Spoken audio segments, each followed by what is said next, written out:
After meeting our next speaker, I was instantly looking forward to our next conversation. So it's my great pleasure to introduce Flower Darby from University of Missouri. Flower will be talking about her work on inclusive and equity-minded online teaching, theory and practice. Welcome, Flower. Thank you so much. And thank you to all the event organizers. I know there has been so much effort put into making an amazing day. I've had the privilege of attending a few of the sessions, and it's just always so much to learn. So many great speakers. So much coordination is required. Thank you to those of you who are here live or who are watching the recording. I appreciate that we are all here together wanting to learn what we can do better for our students. I do not take that for granted, and I appreciate that you're here today. So let's go ahead and bring up the slides so that we can get right started on talking about inclusive and equity-minded online teaching theory and practice. Now, before we go any further, I want to clarify that I am situated in a United States context, and culturally speaking, some of what I share today may be challenging or new, or it may not resonate within your cultural contexts.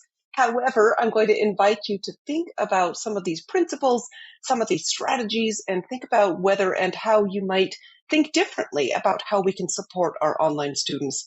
As Graham Etherton started us so strongly this morning talking about the existing inequalities in higher education and the growth of online education, we want to make sure that we are supporting the students who are in our online spaces. Currently in the United States, we have a very high dropout rate in online classes. I'm not okay with that. If our students are taking our classes, we want to do everything that we can to help them succeed. So that's where we're going to go today. And I'm going to start by introducing you to some people who I really like. This is my family, and we are showing a few pictures here of a recent trip to London in the UK because it's one of our favorite places on the planet. And when we travel as a family, we love to go there and play. Now, why did I take a precious few seconds to do that? It's because it's a key strategy for teaching inclusive and equity-minded classes in all modalities, and that is to help our students see a little bit more about who we are as real people. Now, for you, this may not involve showing pictures of your family's faces. Mine are used to it, but maybe for you, it's pictures of a favorite pet or a hobby. Maybe it's an all about me video where you help your students see more about you, your interests, your passions when you're not teaching. Those kinds of things really strengthen the connections with our students. And what we're going to see here today is that when we make the intentional effort to connect with people in our classes, I'm emphasizing intentional because these things do not happen by accident, especially in asynchronous online classes. It's actually going to help our students connect more deeply with class materials. It will help them learn and remember the information that they are acquiring, the knowledge, the skills, the competencies. When we make that effort to connect more with our students, it will help them learn and remember more effectively. And very relevant in this day of teaching with AI, of students learning to use AI, focusing on connecting with our students is going to help them choose to engage and do their work with integrity. Very important. Now, this topic today is based on a publication that I had the honor of co-authoring with three amazing colleagues here in the United States. It is available to you for free. And in this book, we delve deeply into the research and very practical strategies on how we can teach equity-minded classes, again, in all modalities. Today's talk is focused very squarely on asynchronous online classes, classes that take place without any real-time synchronous meetings like we're engaged in right now, simply in the learning management systems like Blackboard, Moodle, Brightspace, Canvas, to name a few of the popular ones here in the United States. I'm going to focus my topic on that environment because, in my opinion, that is the most challenging online class format. But you can get a lot more information with this freely available ebook that I'm going to make available to you. Not me, the publisher made it available, which is very inclusive and equity-minded of them. So here today, we're going to take just a minute to acknowledge that there are many challenges in teaching and learning online. Just as I mentioned a minute ago, attrition rates or drop rates in the United States are higher for for online classes than they are for in-person. And what the literature shows as well is that students of color fare the worst in these places. Once again, I am not okay with that. But when I think about the challenges, I think about maybe we don't actually know enough about what good online teaching and learning look like. And if you think about it, we have been educators, we have been students in physical classrooms for literally decades at this point. We are well socialized to what goes on in a physical classroom. We know what the teacher is supposed to do, what the students are supposed to do. We know how, what looks effective and what our norms are for those spaces. I would argue that specifically because of our lack of historical experience, yet we are getting there. Online education is growing and is going to continue to grow.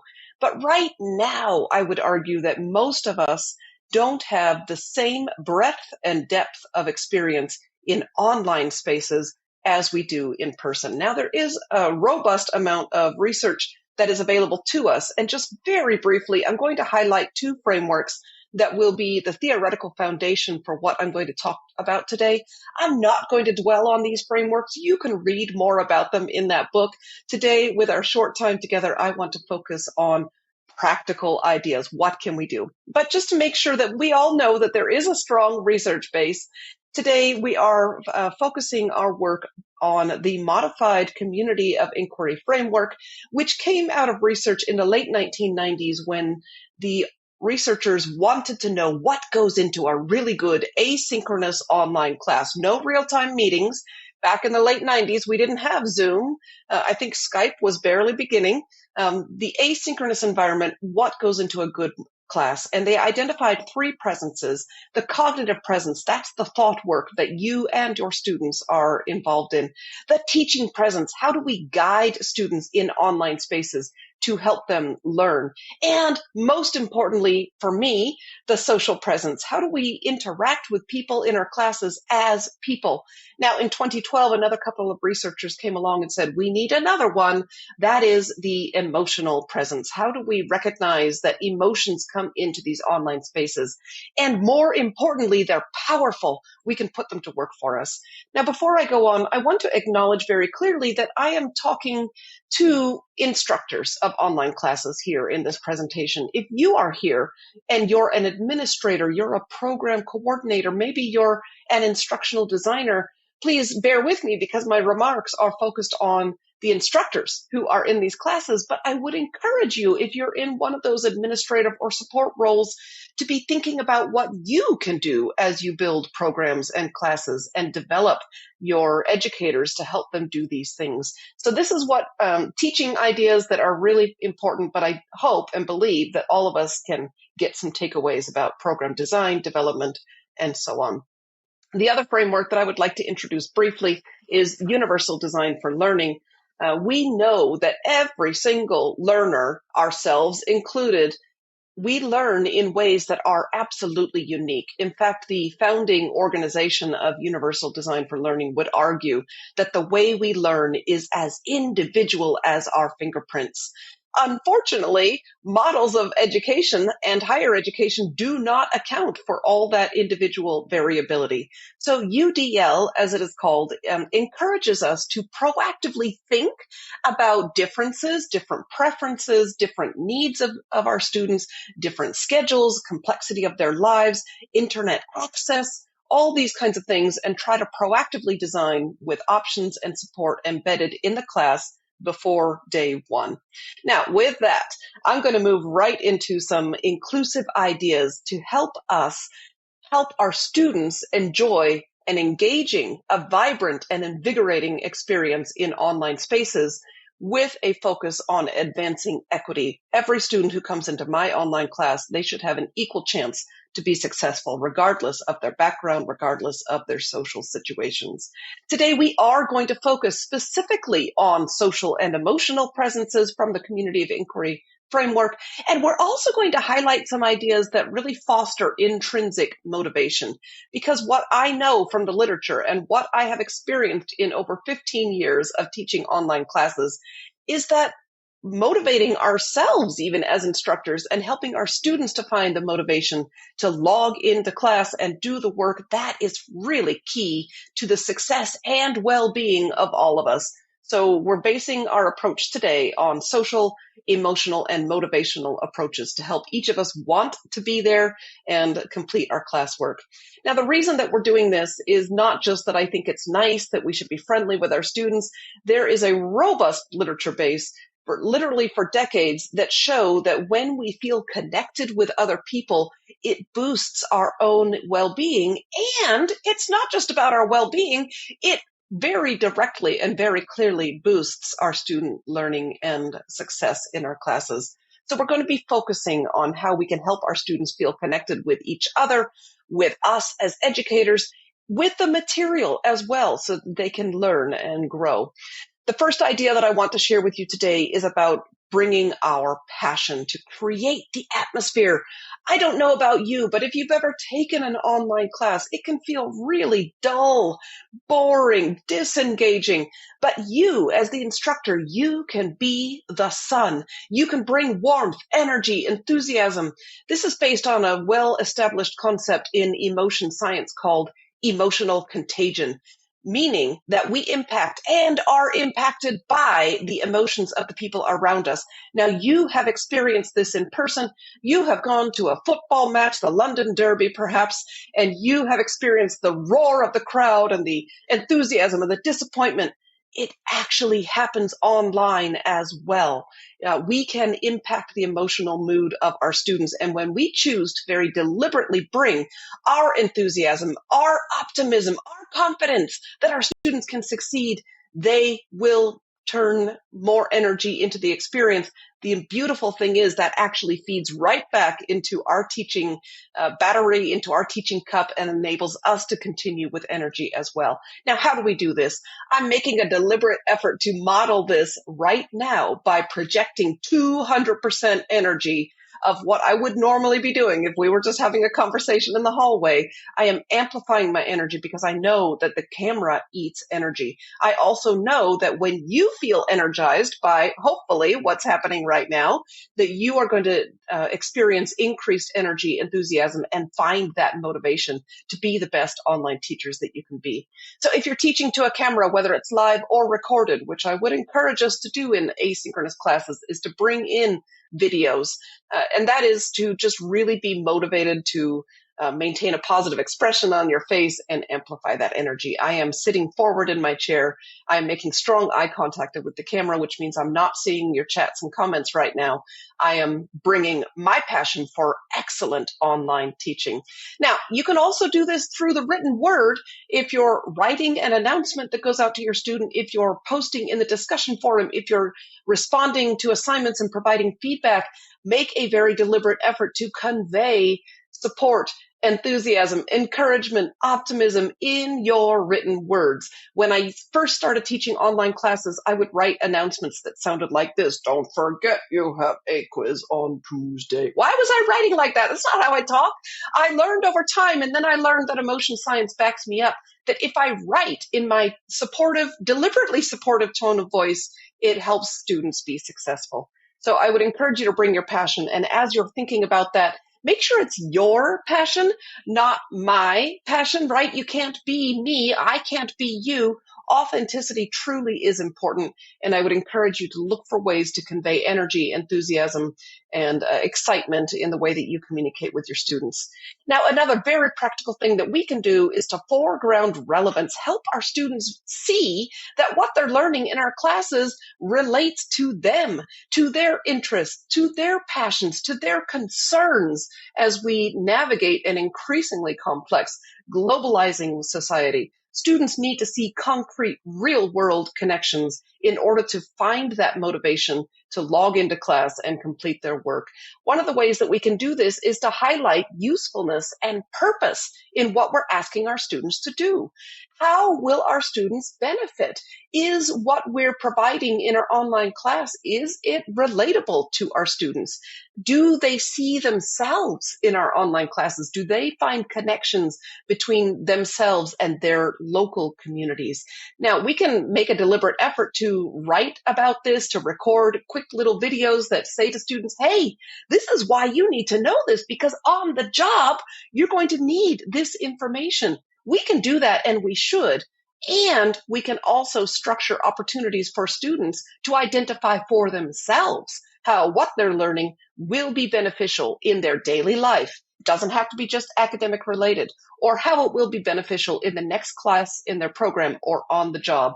When students generate for themselves how what they're learning is useful, it fosters really, really strong intrinsic motivation, which will help them succeed in these online spaces. Now, I would also argue that we should plan and create inclusive social connections, because in an asynchronous online environment, these things do not happen by accident. So I have one for you here today, and I am going to turn my eyes away from the camera in just a moment and look for your responses in the chat box if you choose to engage with me. As you're looking at this particular set of images, which picture best describes the way that you're feeling about the weekend? It is Wednesday. It is Thursday. I had to check. My week has flown by. It's Thursday. We have the weekend ahead of us.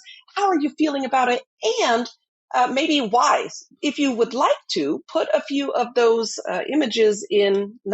put your responses in the chat box, the image that you would choose and why you would choose it. I would love to get those responses. Yes, so we see balloons, the retriever, why the dog. If you want to add some information about why you would choose those things. Yes, the mountains, the balloons, because your daughter is graduating with a dual master's degree. That's phenomenal. The window, because you're painting the walls. Going out with my dog hiking. I love it. You're traveling to Greece. That's amazing. Love it. So you see what we're doing here. And I am taking a little bit of time to do this, and I would encourage you to do the same in every class that you teach, asynchronous or real-time online or in person. Take some class time to do this, because you see that as some responses are coming into the chat, and please feel free to keep them coming, that you are finding connections with each other. Maybe others of you relate to that dog image, and you're finding that little spark of connection with other folks who are here. So this is worth class time, and it is worth points. And this is one of the ways that I would encourage you to interact with your students. Now, why did I put this on a slide? Aren't we doing that anyway in our teaching? Well, I hate to say it, but this really does not happen enough in asynchronous online classes. The literature shows that the number one challenge that students face, again, specifically asynchronous, is that their instructors aren't there. It's very common that we are not logging in and interacting with our students. Now, I believe it's because we ourselves haven't found our well-being in these online spaces, and everything that I'm encouraging you to do today fosters and nurtures our own well-being and our motivation. However, what my theory is that we spend so much time and effort building the course, creating the materials, planning out the sequence, that sometimes we tend to think, okay, I taught the class based on all that prep that I did. Now it almost becomes like a slow cooker where it's just set and forget. The students are in there, they're doing their thing. I don't have to be as involved as if I teach in person.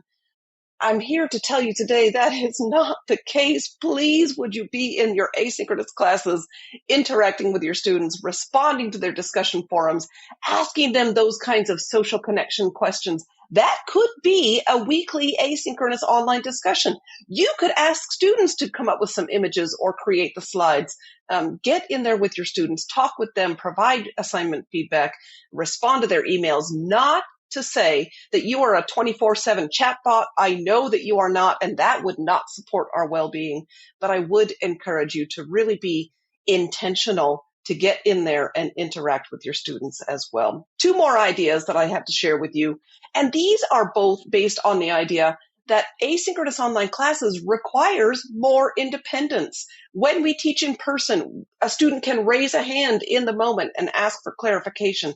We can see confused looks on their faces. These things are not possible in asynchronous online classes. It doesn't mean that they're not important, but what we want to do is to try to put ourselves into our students' shoes and think, okay, given the fact that my students won't be able to ask me a question in real time because you are not a 24/7 chatbot, what extra guidance can I provide? What additional instructions? How about a checklist? Is there an example that I can provide? Be very mindful to give more explicit guidance in the development of the course than what you might think about doing in person. By the way, this helps your in-person students too. Now, I would encourage you to build the class that way in the first place, but as you're teaching it, if you find that students are maybe experiencing a misconception, you could record, sorry, I lost my word there for a minute. You could record a very quick explainer video just to say to students, hey, it seems to me like some of you are getting a little confused about this. Let me provide another example. Now, notice what I did there. I literally tripped over my tongue and then I just kept right on going. That's life. That's authenticity. If you're recording a student, see, I did it again. If you're recording a video for your students, it does not have to be perfect. Just record yourself the way you are, because if you're teaching in person, you might trip over your tongue there too.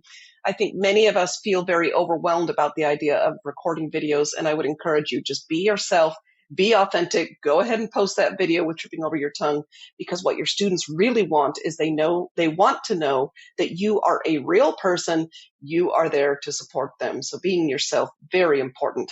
And the last idea that I have to share with you today before we open it up for some questions is to be very intentional, very deliberate, to bring in more accountability. Online students are busy people. They are leading complicated lives. For many of our students who choose asynchronous online classes, this is the only way that they can pursue a degree, a higher education credential. That's important. Let's recognize that they are leading busy lives. Let's not make this a self-paced class, just get all the work done by the end. That does not support student success and learning. Instead, provide frequent deadlines, assessments that happen periodically so that students know if they're on track. We can tell if they're on track. Create deadlines, make things worth points. That social connections activity with the which picture best question, you could make that an assignment. It could be worth points. You could make that a discussion forum or an individual assignment. By the way, when I offer that activity, which picture best, I change the question every single time, and you can do that too. Which picture best shows how you're feeling about the upcoming exam or how your weekend went. It could be more academic, more social, so many different options. So with that, I'm going to go ahead and come back to you for your questions and discussion. I'm going to make another deliberate choice, and that is to bring down the slides. Sometimes the slides themselves act as a barrier. So I'm going to bring those down and see what conversation we want to have at this point. So Flower, thank you so much. When I woke up this morning, I didn't think I'd be holding some balloons floating up into the sky, but there you go. I just have in my imagination. So thank you very much indeed for that moment. Really appreciate it. We have some questions. We're going to try and get through them. We've got about 7 minutes. So let's go. So we've got Uwe for the first one. Is there a difference between pure asynchronous versus pure synchronous versus a blend of the two in online learning concerning retention? Ooh, that last phrase got me on that. And by the way, Caroline, I will try to keep my comments brief so that hopefully we can get to as many of those as we can. Regarding retention, I do not have the literature at my fingertips. Great question. I was going to answer that I would see all classes, even if there's an in-person component, as being on a continuum. So I believe, this is not supported by the literature right in this moment, I believe that classes with a synchronous component, the attrition rates are lower. In other words, student completion rate is higher. That is my theory. Thanks, Flower. Okay, let's move to the next one for you. So we have the next person is Kevin, who's interested in your thoughts on students who keep their videos turned off in synchronous classes. He feels it drives some professors crazy, and he has mixed feelings. We can encourage them to turn their camera on? Yeah, it is a complicated question. For synchronous meetings, um, we know that requiring students to turn on their camera is not inclusive. It is not equity minded. We know, again, that students are logging in from a variety of locations. There may be extremely valid reasons why they cannot turn on the camera, not to mention they may not have the technological capability to turn on the camera. I've taught students in a master's program who did not have a camera on their laptop. And I was like, wow, really? Okay. Here in the US, when we think about a global context, they may not even have that tech. So I don't think we should require it. I do think we can encourage it, however. We can talk with our students about how it builds community and how building community will help them feel connected and will support their success. Here's something that the research that came out of the COVID-19 times revealed, and that is that many students keep their cameras off because everybody else is. So if we set the norm and the expectation that if you can, turn on your camera in this class, it will help students feel ready. Recognizing and being explicit to message to students that sometimes you may not be able to turn on your camera, and that's okay. Thank you. And we have a question from Vanessa here. Students with low resources in the home do have the most difficulty. Can you recommend current articles that will help Vanessa and obviously other colleagues here reach them better? Yes, no. Once again, I'm going to be authentic because that's what I recommend that we do. In this moment, nothing comes to mind. I'm very happy to think about that and perhaps provide follow-up.